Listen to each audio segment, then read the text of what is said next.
Interaccionismo simbólico. Maestrantes: Gloria Dilma Zamora, Marisol Pacheco Yapas, José Fernando Narváez Montiel y Víctor Alfonso Castrillón Ospina para el módulo Metodología de la Investigación Educativa, Grupo 1, Cohorte 3. A manera de introducción, el interaccionismo simbólico es una corriente de pensamiento microsociológica relacionada con la antropología y la psicología social, que basa la comprensión de la sociedad en la comunicación y que ha influido enormemente en los estudios sobre los medios.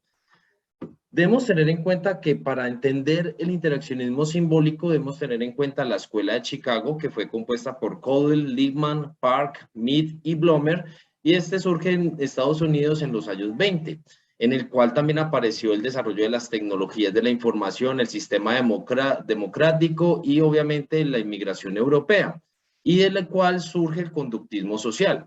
Gracias a esto, a esta escuela, de alguna manera también se generó lo que fue la ecología humana, que es la relación entre el individuo y la comunidad, y esto su relación con el entorno, y asimismo la interpretación como factor fundamental en la comunicación.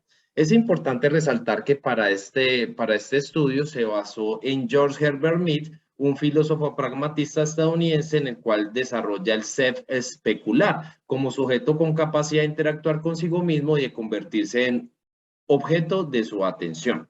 Historia y origen. El interaccionismo simbólico surge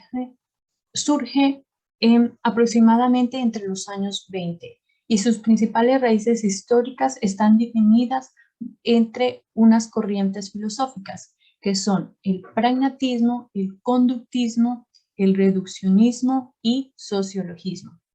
Cada una de estas ideas filosóficas dan diferentes aportes a muchos de los autores del interaccionismo simbólico.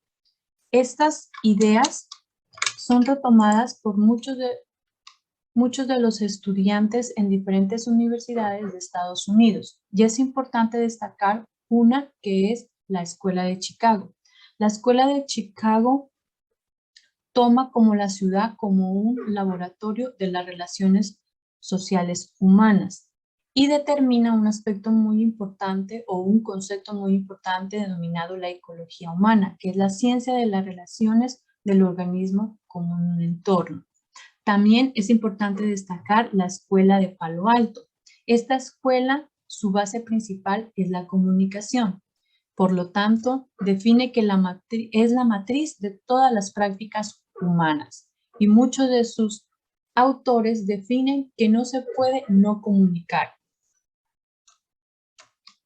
Es importante destacar a los principales representantes del interaccionismo simbólico. Entre ellos tenemos a Herbert Blumer, George Smith, Erving Goodman.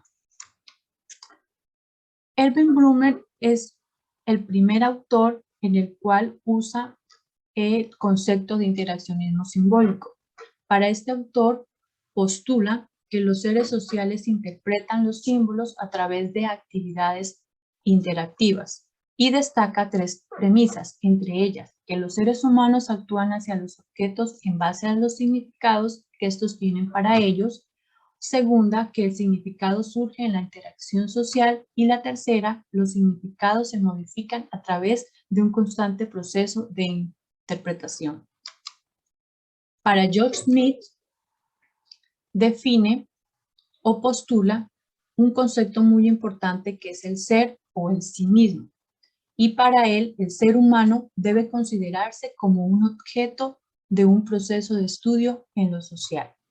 Y este proceso se puede hacer a través de dos fases, el yo y el mí. En el yo se puede resumir que es cómo se ve uno mismo y el mí, cómo nos ven los demás. Erving Goodman define en sus teorías y permite destacar y comprender que la interpretación se basa entre dos sujetos y se hace a través de dos niveles, el nivel macro y el nivel micro. El nivel macro se hace a través de la interpretación de significados teniendo en cuenta a las instituciones como el gobierno, como las educativas, como las de la democracia. Y en el nivel micro, las interpretaciones de los significados se hacen basados en las experiencias personales de cada ser humano. Actualmente, el interaccionismo simbólico se basa en la comprensión de la sociedad a través de la comunicación y ha influido mucho en la investigación cualitativa. Por lo tanto, se ha concluido que es un método muy valioso para la investigación en el campo de lo social. Las ideas de George Herbert Mead. Hemos visto el pragmatismo y el conductismo influyeron poderosamente en Mead, quien buscó una perspectiva intermedia entre el reduccionismo y el sociologismo. En este apartado, pues vamos a analizar un poco en las generalidades de las ideas de este importante teórico. Vamos a iniciar en principio por la prioridad de lo social. En el análisis de la obra más famosa que tiene Mead, que es Mind, Self and Society, que es Espíritu, Persona y Sociedad, pues señaló que no es primero el espíritu y luego la sociedad, sino la sociedad y luego el espíritu, ya que la sociedad transforma al individuo. En el acto, pues, Mead considera el acto como la unidad más primitiva. En su teoría, en 1982, no es en sí un fenómeno emergente. En otras palabras, el acto es la base donde emergen todos los demás aspectos del análisis de Mead. Cuando hablamos de los gestos, pues decimos que el gesto es un acto social que implica a dos o más personas, a diferencia del acto que implica a una sola persona. Es decir, que el gesto para mí es el mecanismo básico del acto social en particular y el proceso social en general. Cuando abordamos los símbolos significantes, debemos tener en cuenta que los símbolos significantes de alguna manera surgen de un individuo para el que constituyen el mismo tipo de respuestas. En este sentido, el lenguaje y en general los símbolos significantes provocan la misma respuesta en el individuo que lo recibe que en los demás. Cuando abordamos los procesos mentales, de acuerdo a Mead, aborda los procesos mentales por medio del concepto de inteligencia, ya que Mead define la inteligencia como la adaptación mutua de los actos de los organismos. Y es allí cuando nos introducimos al self, que es en lo fundamental la capacidad de considerarse en uno mismo, a uno como un objeto. Es decir, que el self también permite a las personas participar en sus conversaciones con otros.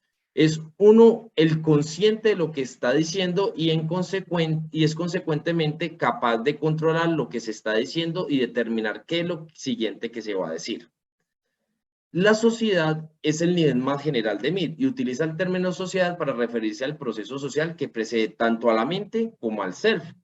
Y es por esto que creemos muy importante mencionar el interaccionismo simbólico como un aspecto muy importante para la educación, ya que postula que es la unidad más fundamental de la vida social humana. Y es por eso que para un educador interaccionista el aprendizaje no es precisamente un compromiso de la mente individual, que intenta adaptarse a un entorno. Para el interaccionismo la construcción individual de los significados en la clase es un lugar de interacción con la cultura de estos mismos y al mismo tiempo contribuye a la construcción de una nueva cultura. Esto también citado por Cobb y Busfield en 1995. Principios básicos del interaccionismo simbólico.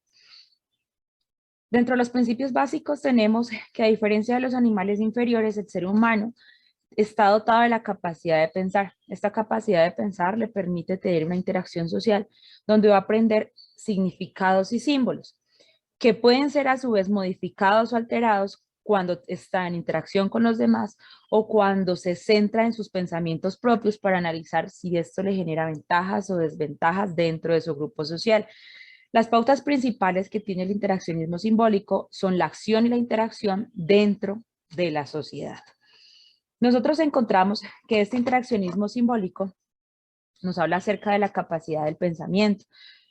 Se parte de que el ser humano tiene la capacidad de pensar y esta capacidad de pensar se genera en la mente gracias a un estímulo-respuesta y no estamos hablando netamente del cerebro como algo fisiológico. El interactuar socialmente, el análisis propio de los significados y símbolos aprendidos le permite le genera a él como un ente social reflexión e interacción. Dentro de lo que estamos hablando del pensamiento y la interacción, encontramos que en el pensamiento las personas empiezan a construir su capacidad de pensar, inicia desde la interacción social, y a esto lo que nosotros le llamamos socialización, y se da desde la primera infancia a lo largo de la vida.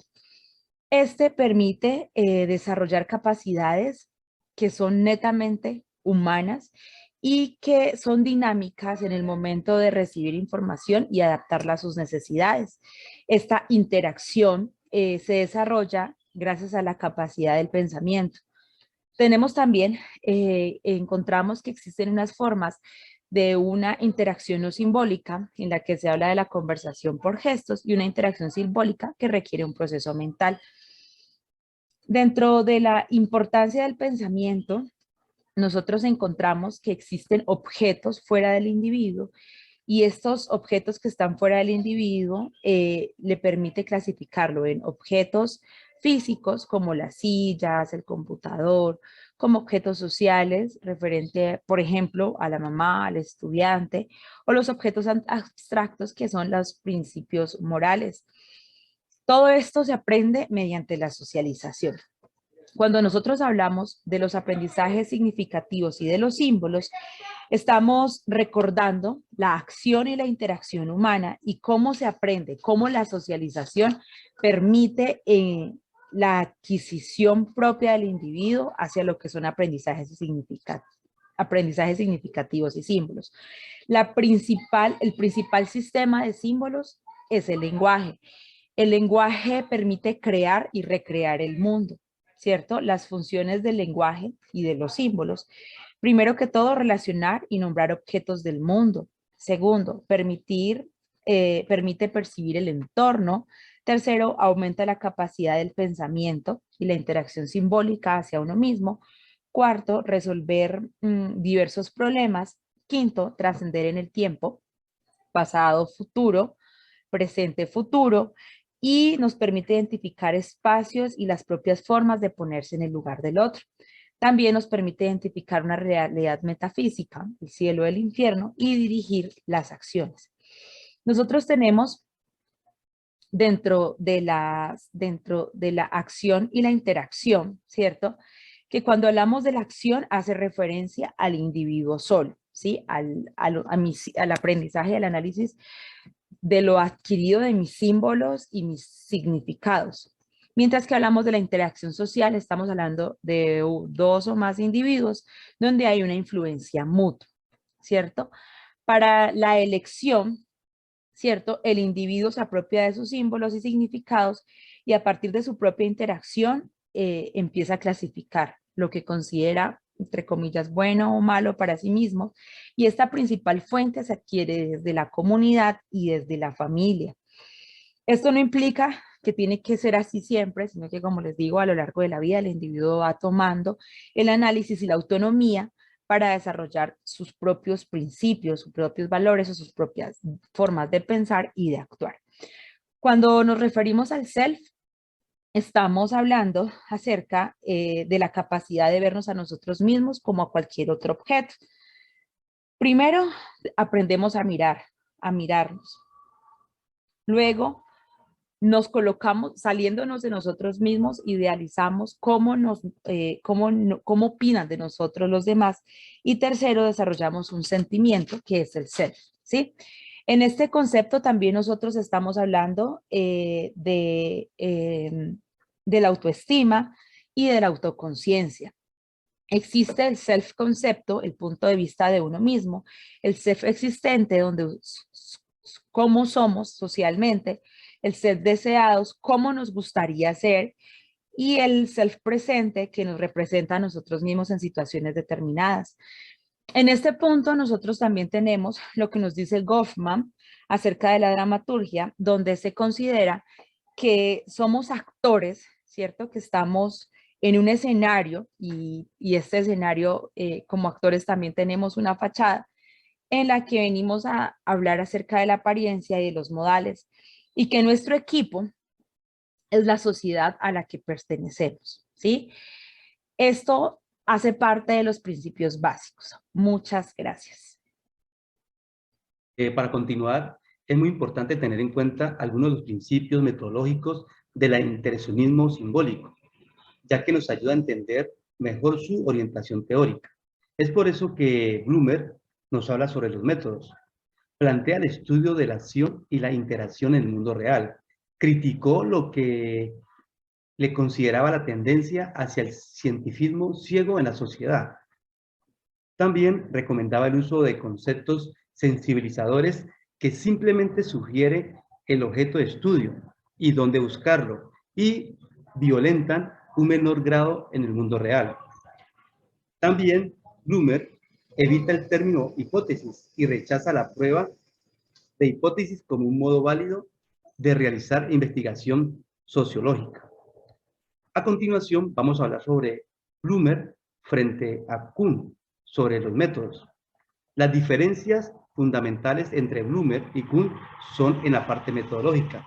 Es por eso que Blumer defendía una metodología distintiva para el estudio de la conducta humana, una metodología que no emitía generalizaciones, mientras que Kuhn acentuaba la unidad en el método científico.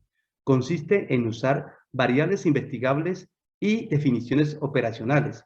Aconsejaba a los sociólogos que rechazaran las técnicas científicas y recurrieran a índices abiertamente conductuales de lo que sucede en la mente de los actores.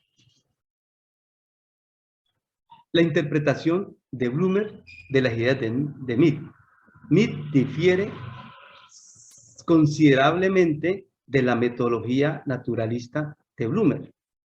Es por eso que el acento de Mead sobre la observación sistemática y la investigación experimental difiere considerablemente de la metodología naturalista de Blumer.